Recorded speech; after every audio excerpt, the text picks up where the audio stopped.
امبارح عمر مرموش سجل هدف رائع مع مان سيتي. وعمر مرموش يعني دي أول سنة ليه في الدوري الإنجليزي.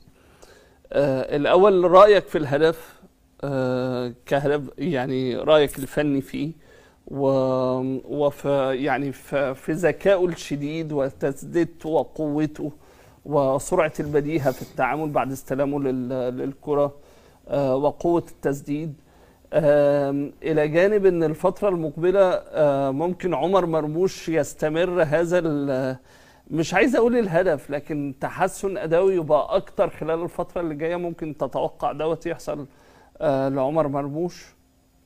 هو بالنسبة للهدف أنا اتفرجت عليه امبارح، أنا ما شفتوش أصلا، ما اتفرجتش على الماتش، بس طبعا اتفرجت على الفيديو بتاعه وهو جايبه من بعيد، هو شايط لبست وراحت في القائم، جون عالمي. ولكن انا هنا برضو عشان ندي الناس حقها، امام عاشور في الماتش اللي فات في البنك الاهلي جايب جون برضو برجله الشمال ومن زاويه صعبه، جون عالمي برضو. واخد بالك؟ فانت لو قلت لي ده ولا ده اقول لك بتاع امام عاشور. يا كابتن رضا يا عبد العال، رغم اني اهلاوي متعصب وبعشق امام عاشور، لكن مش عارف ايه اللي بينك وبين عمر مرموش. هو اسلام صادق بيسألك يقول لك جون امام عاشور ولا جون عمر مرموش الافضل؟ طبعا لا، هو بيكلمك عن جون عمر مرموش. جون عمر مرموش اللي كل العالم اتكلم عنه، ان الموقع الرسمي للدوري الانجليزي بعد الجون بدقايق نزل انه واحد من اعظم الاهداف في الدوري الانجليزي السنه دي، اللي كل الصحف الانجليزيه اتكلمت عنه، اللي ناس رشحته لجائزه افضل هدف في 2025. وانت مفيش فايده فيك، مش عارف بينك ايه وبين عمر مرموش. ايه دخل الاهلي في الموضوع؟ وايه دخل امام عاشور في الموضوع؟ وايه دخل جون امام عاشور في البنك الاهلي في الموضوع؟ ايه المناسبه يعني؟ انت عاوز تعلي وخلاص؟ انت عاوز تثبت ان جون امام عاشور افضل من جون عمر مرموش وخلاص؟ يا سيدي الهدفين هدفين عالميين، ولكن ما كانش وقته. انت كان لازم تتكلم على جون عمر مرموش بس، وتذكر عمر مرموش بكل خير، وتشكر في عمر مرموش اللي في نص موسم بس تقريبا من افضل اللاعيبه العرب اللي ادوا اول 6 شهور لهم في اقوى دوري في العالم.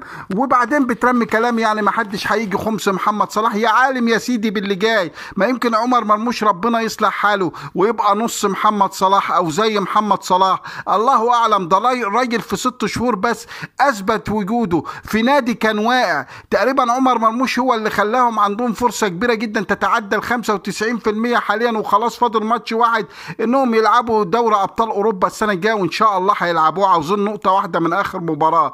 انما انت يا رضا عبد العال مش عارف، يعني ما فيش علاقه لا بامام عاشور بالموضوع ولا الماتش الاهلي والبنك الاهلي بالموضوع. السؤال كان عن هدف عمر مرموش فقط، ولكن اجابتك غريبه واجابتك عجيبه.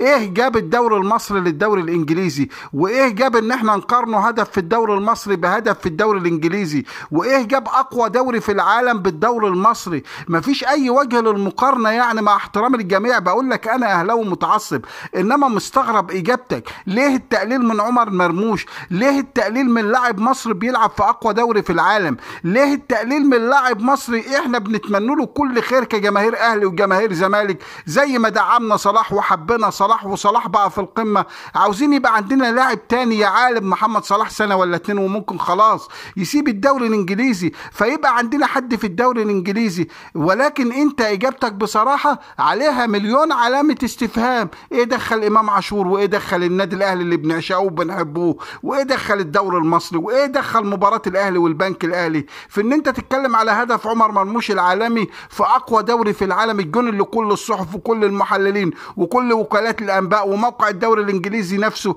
اتكلم عنه انه واحد من اعظم الاهداف في 2025. ما عنديش والله حاجه اقولها لك يا رضا عبعال، مش عارف اقول لك ايه بصراحه. رجاء الاشتراك في قناتي وتفعيل الجرس. شكرا.